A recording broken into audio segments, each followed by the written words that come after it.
I'm liking the beard, Tony. I'm trying to go the same way. I can't get past the itchy stage, though. Tony looks like he's in bulking season like DeChambeau. Bulking, yeah. Every day is bulking season. My core's gotten bigger. It is interesting in golf, right? Like somebody that's considered like jacked in golf is like Bruce Koepka, or like Brooks. Bruce. I don't know. It's interesting when we were reading the DeChambeau information about like him bulking up. They talk about him being able to do 10 pull-ups, and I was just like no, okay. it wasn't pull-ups. It was like raises, I think is probably what it was. So I do that as a warm-up. I mean, I've never heard of that as like an accolade for lifting. Like you hear a guy like bench pressing 400 or something, lifting 10-pound weights 25 times. I've just never heard that as like something to be really... Golf jacked is not real world jacked. Yeah. So anyway, welcome to episode 25 of No Putts Given. On today's episode, we've got the 2020 Callaway MAVRIK Driver. I don't have a good feeling about this one. We've got a new putter from Scotty Cameron with a .5 at the end that you're going to want to hear about. We've got a study done at Pinehurst Golf Course that, Harry, I don't know why in the hell you didn't do this study. I mean, that's your job. Because I'm English. And we've also got a spotting of DeChambeau and bulking season. Let's get it.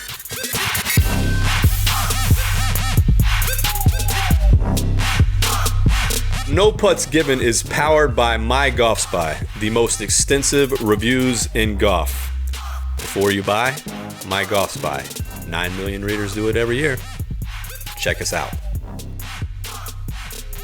All right, so let's start with the new driver from Callaway. It is 2020 Callaway MAVRIK. And I don't know about you guys, but I just don't have a good feeling about this one. Why not? I think it will probably perform well, but in today's age in golf, I think you got to have everything, meaning you got to have looks and you got to have the performance. And I just think this one is a dud from a look standpoint. I don't like the color scheme. I don't like the look of the driver. And this isn't just coming from me. These are coming from sales reps that we've talked about, Callaway sales reps. Is this the one? Is this like a picture that we've seen on the Tinternet, or? Well, USGA has the black and white version because anytime a driver hits the list, it's generally something that a pro is going to put into play, or that they can put into play, right? So we've seen that picture, and for anybody out there that's interested in taking a look, that driver and the information that we know right now is also on mygolfspy. But Tony, it's release season. There's going to be a lot of stuff. It's going to be fast and furious over the next few weeks. Callaway kind of starts it off first after the Cobra. First look, what do you think about the Callaway MAVRIK Driver? Well, I think it's important to point out, right, that the realities of the golf market, such as it is, there's really only two companies that are going to be in the conversation for the best-selling driver of the year, right? It's going to be TaylorMade and Callaway. Earlier, a couple of weeks back, I caught a little bit of hell when I predicted that the TaylorMade driver was going to be the best-selling. Well, you sold out, right? Yeah, I sold out for sure, right? I'm still waiting for my check. So, having seen some pictures of the MAVRIK with that aren't the USGA and sort of the chatter we're hearing from inside retail, I've seen nothing that's going to make me change my mind. I think it's going to be TaylorMade's year. Callaway is going to have to tell a hell of a story, I think, on this one. One way to think about it, right? The soul of the club, which you never ever really need to see on the golf course, is a good bit of what sells a club at retail off the shelf. The crown is more what sells it on the golf course, but just looking at that sole design, you and I talked about it. I mean, just looking at it and having seen the actual color scheme, I look at it, I'm like, man, this looks like a first gen or a second generation M2 hooked up with an old Cobra and had a baby that came out simple. We'll see. Like you said, I'm sure it's going to be an excellent performer, but at first glance, man, curb appeal, I think it's lacking compared to the last 5+ years of Callaway drivers. Well, that's my question is, I know you have to have a good performing driver and looks now to make a driver what it is and for what people are going to buy, but I think it's going to perform well just because of, I'm guessing they have AI face. And well, look, they're not going to take that big of a step down in the evolutionary status of their performance, it's not going to just drop off. And we know that the Callaway drivers perform well, and the last one won most wanted, right? But let's face it, like Tony said, golfers oftentimes go, well, who the hell cares about what the bottom of the club looks like? The bottom of the club is really important. If you don't believe so, you're crazy, because how golfers, if you go at retail, buy clubs. Yeah, they look at the sole first. They go look at the sole, and then they drop it down, and then they decide whether or not what their next step's going to be. Next step can be one of a couple things: to go into a bay and hit it, and if there's in a store that doesn't have a bay, they walk up to the register and buy it or not, right? And that's always the hero shot. That is what shows up at every retail is sold at club. So it's massively important, right? So that's one thing. The other thing is when you have Callaway sales reps telling you that the bottom of the club looks so bad and the burnt orange color and black color looks so bad that how the hell do you expect me to sell this thing?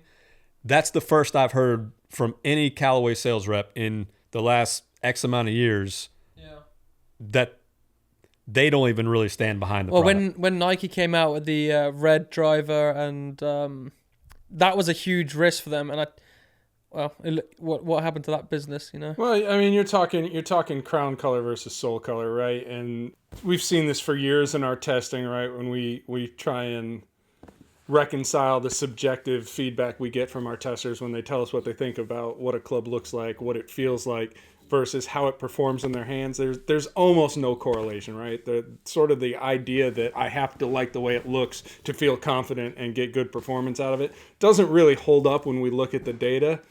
But again, for a guy who's just going to go and pull something off a shelf, there does seem to be some risk here that he may be incentivized to pull something else instead. But I mean, that's 90% of the golfers out there. Yeah, this is a Callaway driver. I mean, we've seen the last iterations. It's going to be good. The Sub-Zero variant's going to be good. They're going to be in the top tier for performance. You can almost guarantee it. So it's, is there enough there? Are golfers going to see enough in a hitting bay where they're going to maybe kind of look past the fact that they don't necessarily like what the sole looks like? And we're saying all this on a somewhat speculative basis, right? We've seen some photos and we've gotten some feedback from others who have had it in their hands, but until you really get it in your hands and look at it, you don't really know. Sometimes the early feedback is especially negative, and it kind of warms up over time. So we'll see if that's what happens here, but yeah, I will tell you that this is the first time in several years where I've looked at a Callaway driver and was kind of like, I don't know. Well, here's the thing: is if you play with your boys on a Saturday morning, there's banter flying around. So if you've got this club that you think is going to be one that you're just going to catch too much, crap from, do you put it in? Because all they're going to hear is like, "Oh, look at this." Those are all real things. If it's longer, yeah. If you're longer with it and you're hitting more fairways, yes. But we know that even the separation in that top group, right? The difference, you take the handful of top performing drivers across our test. I mean, the gap there is minimal, and it's minimal enough where you can be like, yeah, this one performs like that much better, but I really like the way this one looks and sets up and all these other things that are part of the buying decision. It could be important. Hey, mygolfspy only cares about performance, right? That's what we say all the time. But we also know that the consumer also cares about looks, right? And that's a reality. So that's why we take feedback for every test that we do. Especially drivers. I mean, game improvement stuff gets to be entirely subjective anyway, and a lot of people think it's all ugly. But when you look in the driver space, I mean, you're hard-pressed to go back and find a situation where you go, yeah, that was one of the ugliest drivers on the market this year, and it still sold really well. Like the top performers tend to look good. The top sellers tend to look good. I mean, it's all part of the package in making a driver. And so yeah, first looks, the Callaway MAVRIK, she ain't pretty. You know what I mean? Yeah. To be determined, right? I hate to judge anything by the USGA photos, and I hate to judge anything by some of the stuff that's leaked to us that isn't an angle I would personally shoot, but like you said, some of the chatter from the field and the guys in shops, that's what makes me a little bit nervous. I think, I always defer to the Nike maxim, right? And what Nike always says, the consumer decides. And so it doesn't really matter what we think. It doesn't matter what the early impressions are. Golfers are going to go out there. They're going to try it. They're going to decide if they like it, and that's going to be ultimately what decides whether or not this thing's a hit. We got a little bit ahead of ourselves. So what is the Callaway MAVRIK? Basically, there are two basic lines, right, for the drivers. There's the Epic line and kind of what was the Rogue line, which now will be the MAVRIK line. And if you look at what the main difference is, just so everyone out there kind of understands what those are between those two lines, the Epic is your more traditional looking driver, right? The MAVRIK now, which is a replacement kind of for the Rogue, is a more flattened... Elongated is the word, kind of that more of a bullet shape kind of typically. Yeah. Also for Epic, that's going to have the sliding weights where MAVRIK will have the fixed weights. And flip weights in the Sub-Zero.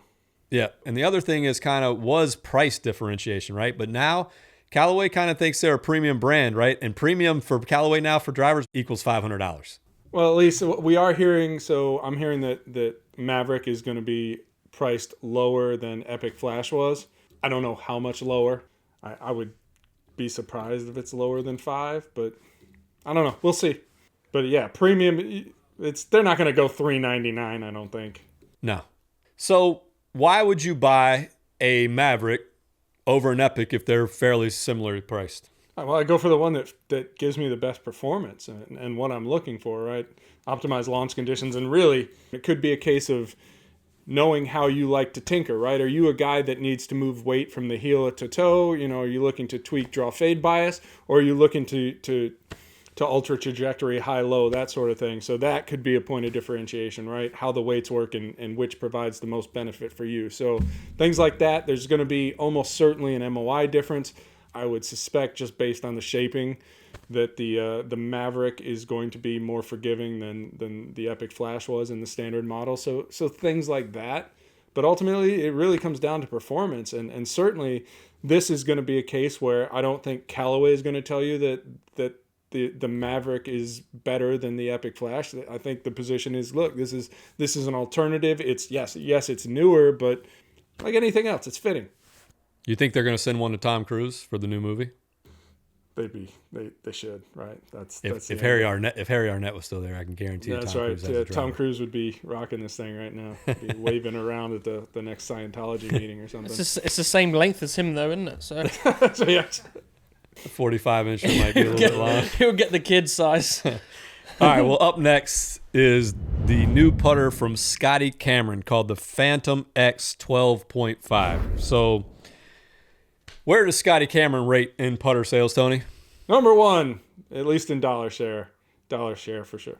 Number one in dollar share. How many years do you think he's been number one? Longer than I can remember, that's for sure. I mean, not that it's not really saying much. I'd have trouble remembering past last Wednesday, but still. It's crazy because I just don't feel like he's number one anymore for some reason. Sometimes when you're a part of the industry and you're testing the product versus going out as a consumer and buying it, right?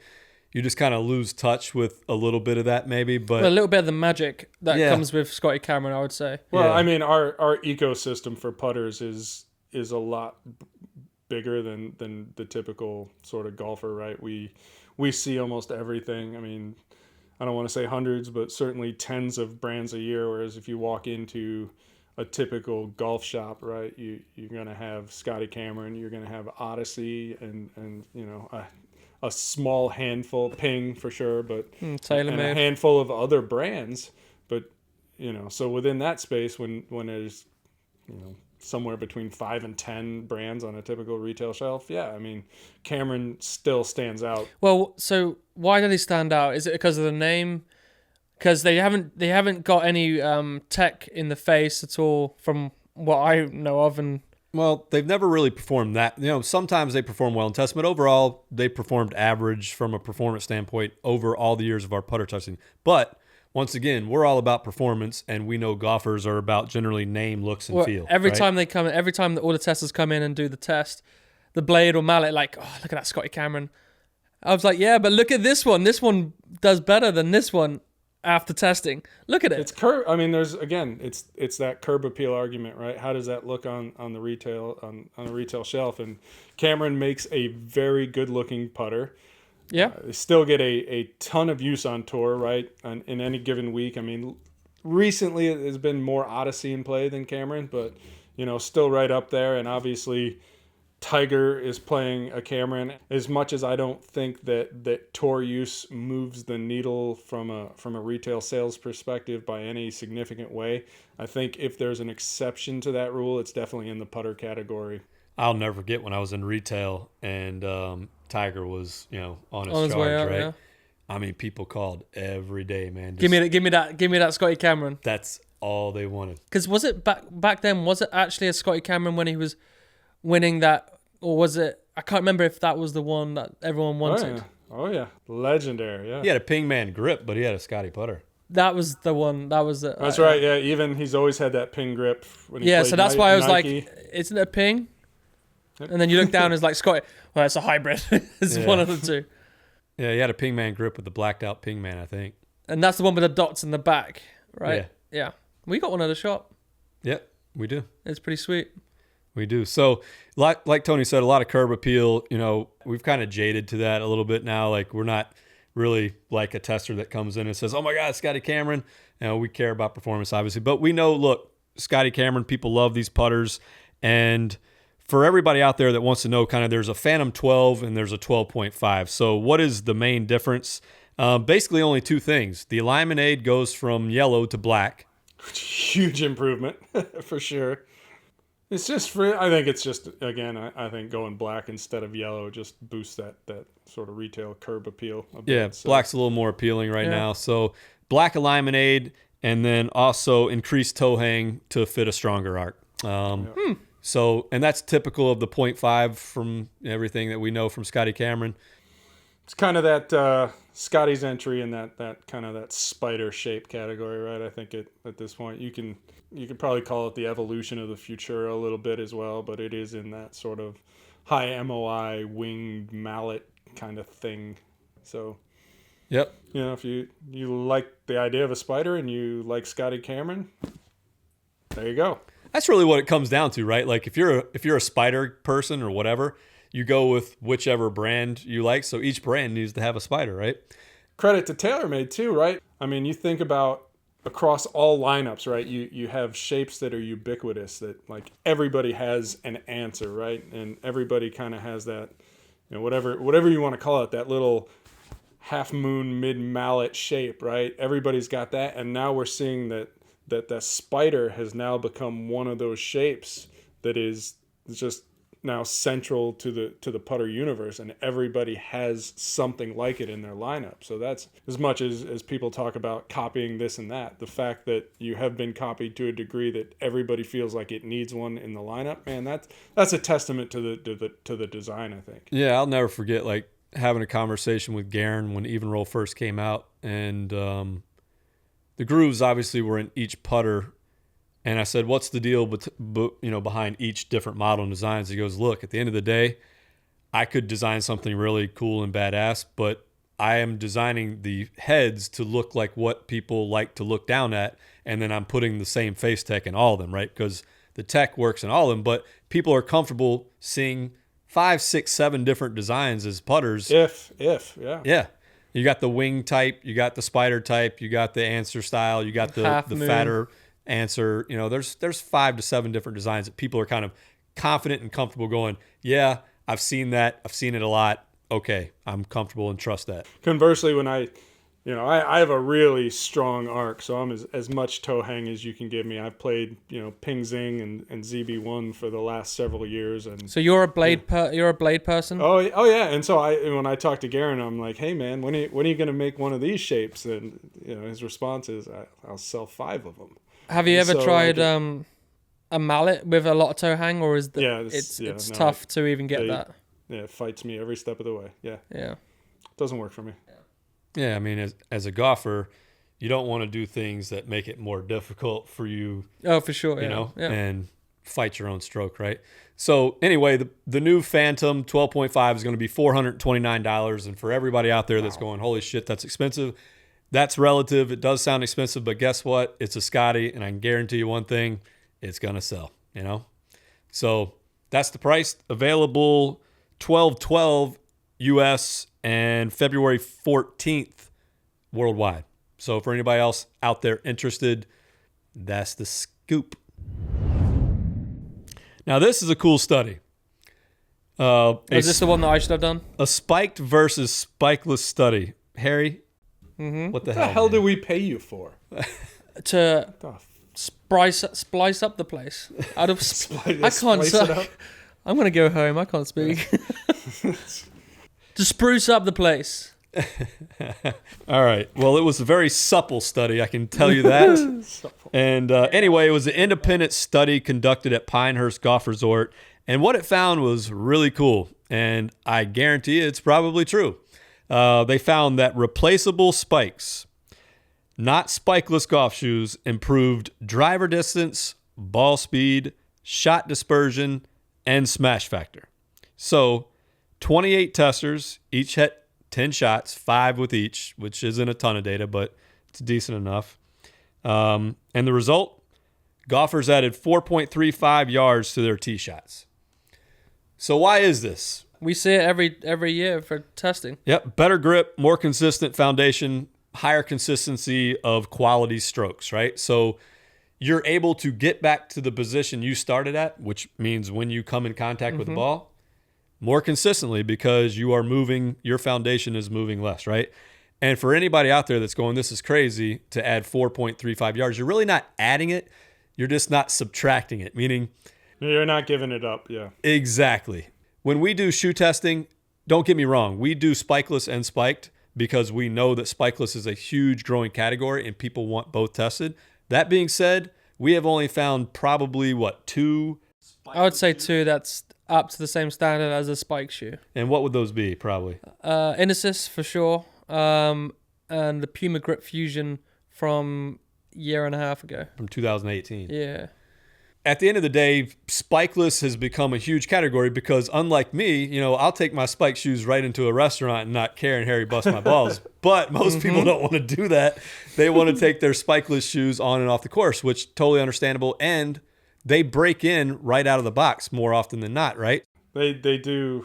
There is probably, in very general terms, a spikeless shoe is going to be more comfortable, like you say, right out of the box, right? And you take that and combine it with that idea, right? You can go straight from the office to the golf course or wherever you are to the golf course or the golf course to wherever you need to go without having to change your shoes. And I'm like, well, I got BOAs, man, so it takes me 15 seconds to change my shoes, so it's not worth giving up the performance. Well, look, here's the thing, what are the Pumas what are you wearing right now? This is the Grip Fusion Sport. The Fusion Sport. We wear these pretty much every day. Oh, yeah, this is my work shoe. Yeah, they're great. Awesome, right? Because we can wear them not only with what we're wearing to go to work, but to the golf course, and you can wear them out, right? The tricky thing starts to get where now you go, hey, these are also a golf shoe. I'll wear them to golf, right? So what you're finding, which I think is cool about this study, is it's kind of a reminder, like, okay, you can wear that new growing trend of spikeless shoe, but you're going to be giving up consistency off the tee and probably consistency everywhere then, right? So I can already hear golfers out there going, yeah, I hear mygolfspy. You're sitting there saying, get fit for your shoe, all this stuff. Well, we're not saying that. We're just saying, hey, here's the data. You do with it what you like, right? And don't get me wrong. I ain't wearing no BOA shoe. Ain't happening. Like, I get it. I look at a BOA shoe and want to throw up. Tony goes, well, you need to shift your paradigm. And coming from the owner of mygolfspy, I should be the first person to shift my paradigm. But there is a line in the sand that I'm going to draw at BOA, and that's the line I'm drawing. So, well, Tony, you're not shifting your stance on keeping your same equipment every week, actually, probably. Well, I don't play golf anymore. That's your excuse every time. Well, I mean, I got an elbow problem. I got a big ass snow problem. I got problems. You got a studio, right? 99 problems, and BOA ain't one. And BOA ain't one. Yeah, no, I mean it's funny. Like the spikeless thing is, I remember when the first True Links came out, right? The original True Links wear shoes, and I put them on, and I'm like, oh my god, these are so comfortable, and the freedom of movement, it's awesome. And I went out on the golf course and I'm like, oh, these are great. I'm not losing anything. This is better. 100% on board with spikeless. And then played in the rain one day. The shoes got all smelly, so I had to kind of put them off somewhere to dry and clean out. Went out the next day in my spiked shoes, and I'm like, oh shit, this is way better. Like, it's just, so it's like, it's easy to kind of convince yourself that, and you know, there's always going to be a guy who's the exception to the rule, but I think it's probably reasonable that for most guys, you're going to be better off in spiked shoes. Well, do we know what handicaps they were, how much they load, how much they... 2 division of handicaps in the tests, higher and lower. So, you know, at the end of the day, I think we could run a bigger test. I think we're going to come up with a similar result. I don't know what exactly the yardage gains would be. But a lot of spike shoes are all compact and all one material all the way around. Now, you got the Spikeless that are, some are mesh, some are lighter, they're all the kind of lifestyle shoe. I think that's going to play into a factor. Is that because your foot moves a little bit more on the Spikeless depending on what it could be. material? I mean, it could be a factor, but I think from our testing, and you tell me if I'm right or wrong, you do more of it than I do, but I do think a lot of the movement starts at the base and then is added on to that, right, with the top layer, right? So the first, if you have movement I would say it's the opposite. I would say your foot starts to move first, which moves the base, and then that way everything moves out of line. Puma has had a bad problem with that. With a lot of with most of the spike shoes, you get that firmer, usually it's TPU or some sort of plastic derived material that provides stability, whereas on a traditional spikeless, kind of everything is more of like a sneaker sole, right? A lot more rubber, exactly. A lot more movement. So, I who knows exactly why, right? It could be that, it could be, the actual spikeless model that was used, but basically what I'll say, I was not surprised. I was just on a flight and reading the American Airlines magazine. Yeah. And now there's, what is it called? Golf kicks? Golf kicks. And we're going to get them tested very soon. I laugh because it's such a simple but cool idea. Whether it works, I have no clue. So I'm looking forward to actually doing this one. So what we're talking about here is basically imagine replaceable spikes, right? And being able to just screw them into the bottom of your running shoe. Imagine you're playing basketball with your big, Jordans on. And then, all right, well, let's go and play some golf this afternoon. Just screw them in, and you're good to go. I'm scared that they're going to, poke through. I am too, but... Yeah, how do they attach to the shoe? Like, it's one thing to be able to attach spikes to any shoe, but can you unattach them from any shoe and not have ruined shoes? Is kind of and screw threads. Like once you screw something in and take it out into plastic, and then go to screw it in again, it's not you don't have a tapper. You can't really re-tap a plastic. Yeah. Well, we'll shoe. find out. We'll find out soon. We're gonna. Find out. They've been sold out thanks to Shark Tank, and they've been sold out for every year, I think, since they've had them. How many years have they been out? I think it's 3 years. I don't quote me on this. I think I've read it 3 years somewhere. Interesting. All right. Well, talking about that, perfect transition is, speaking of golf shoes as technology-driven equipment, we just did a story on BOA, right? And BOA is a unique closure system that is on shoes. And basically, in a nutshell, the golf swing is an athletic movement, right? So players can benefit from transferring energy more efficiently. And BOA says that you can do that with that system. And for those of you that don't know what BOA is, if you've ever seen golf shoes out there with a big not that UFO disc on a shoe, I'd rather wear Velcro. But anyway, Tony loves BOA. Laces are for suckers. Is BOA the future of golf footwear, Tony? What do you think? Probably. I mean, something. You really like think it. so? Well, if you kind of look, especially now with we did kind of a profile on the Adidas Tour 360 XT Twin BOA. Is that double black diamond? Anyway, yeah. So it was kind of a limited release shoe that Adidas released late summertime this year, and it's the first golf shoe with a twin BOA system, right? 2 separate dials, and the idea is now you can, with a typical BOA system and really with a lace system, right? You're kind of pulling it tight and it kind of pulls relatively evenly over the whole shoe. Whereas with this twin system, you can separately adjust the forefoot and I guess the upper portion of the shoe to get sort of a more ideal fit, literally dialed in, right? And so that's kind of unique, and it kind of makes sense, especially if, when you think that we all of our foots, just because I'm a 9.5 doesn't mean my foot's exactly the same as everybody else with a 9.5. So to be able to kind of tune your fit a little bit and potentially maximize performance, if there is a true correlation there, then yeah, like why wouldn't you? Like, I don't understand this idea of I'm going to give up performance because I'm not really sold on what a dial looks like. So these little BOA tweaks will help your performance in your golf game, or is it for comfort? Well, a little bit of both. It started, I don't want to say this is how it started, but certainly this what the perception is, right? It's simplicity and ease of use, right? Instead of tying your shoes, you just kind of slip your foot in and click till you're comfortable, right?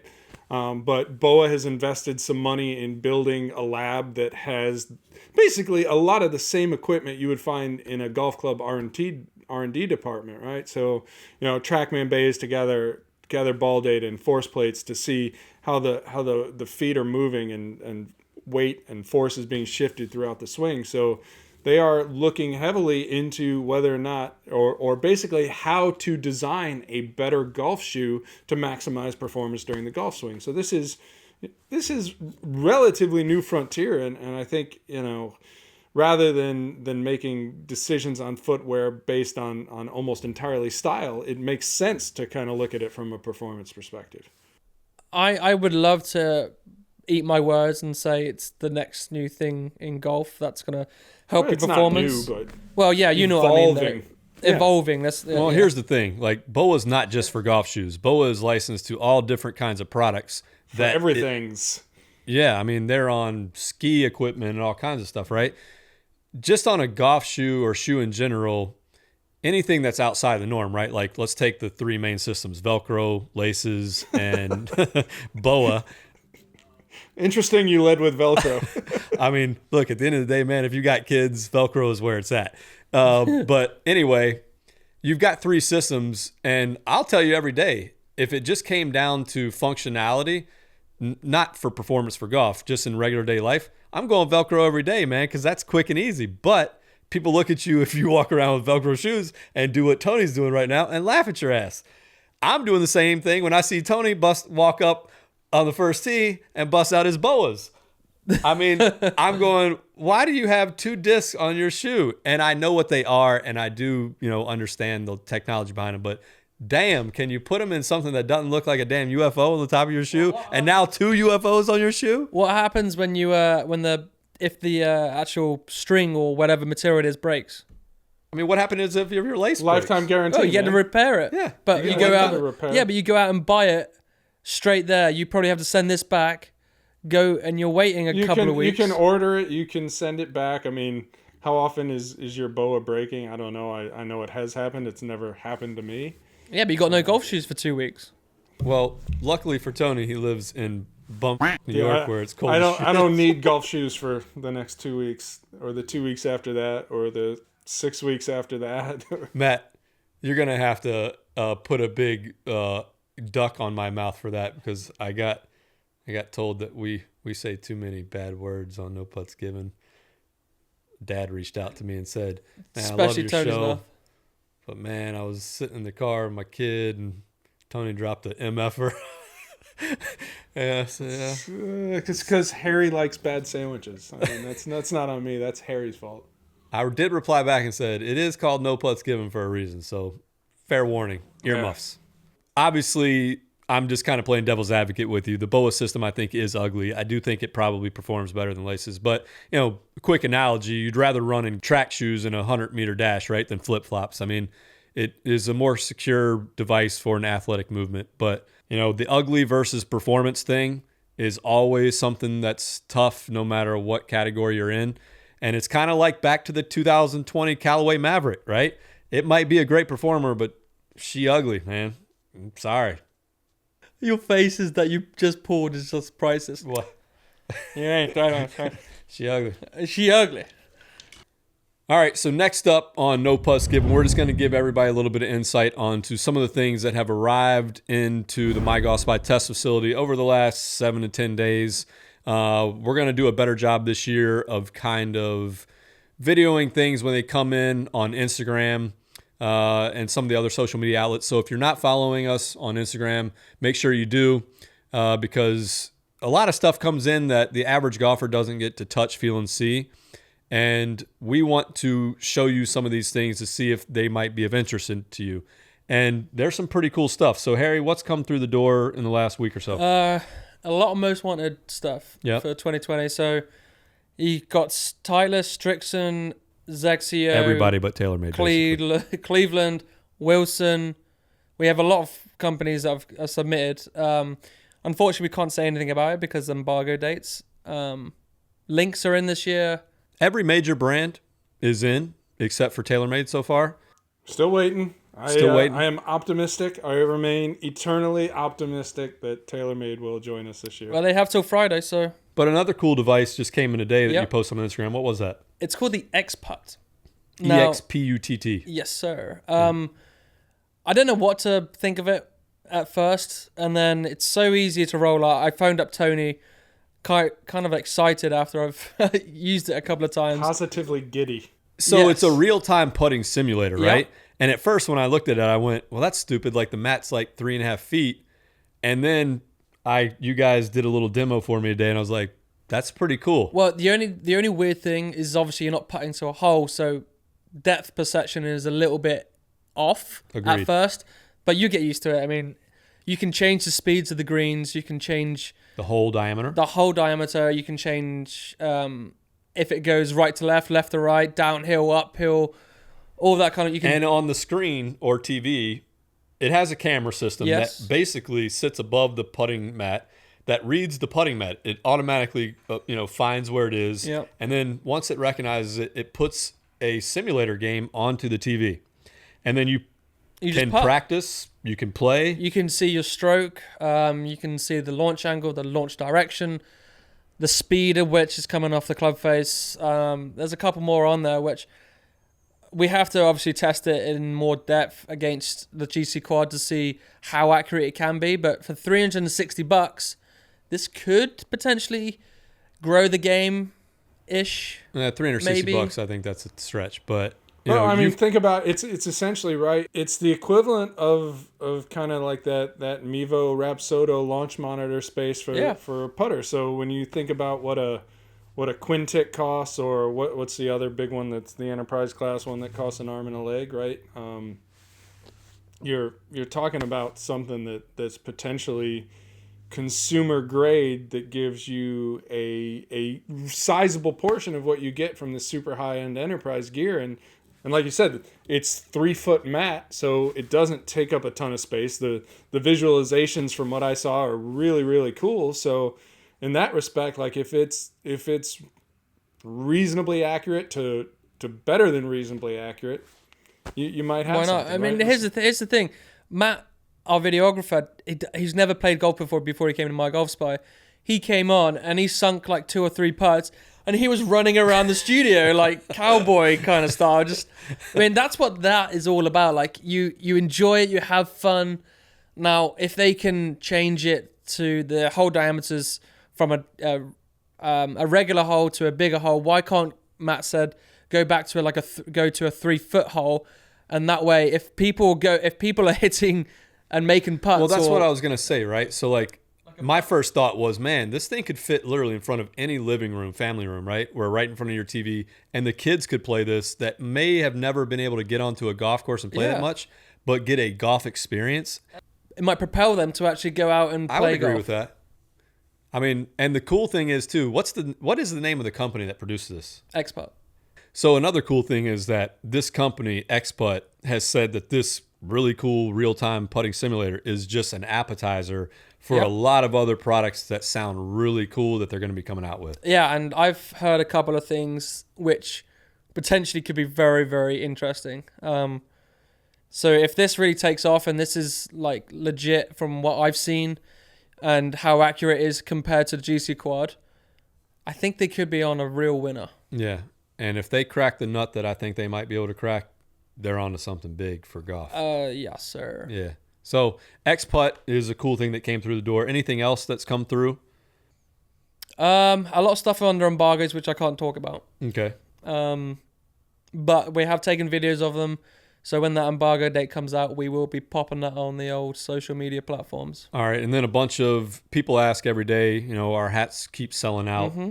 So we brought in new hats for 2020. Yep. Those will be available the winter beanies will be available Monday for anybody out there that's living where Tony lives and needs a winter golf hat. And also, as you can see, Just a Harry couple. is going through all the other hats that will be available a week after.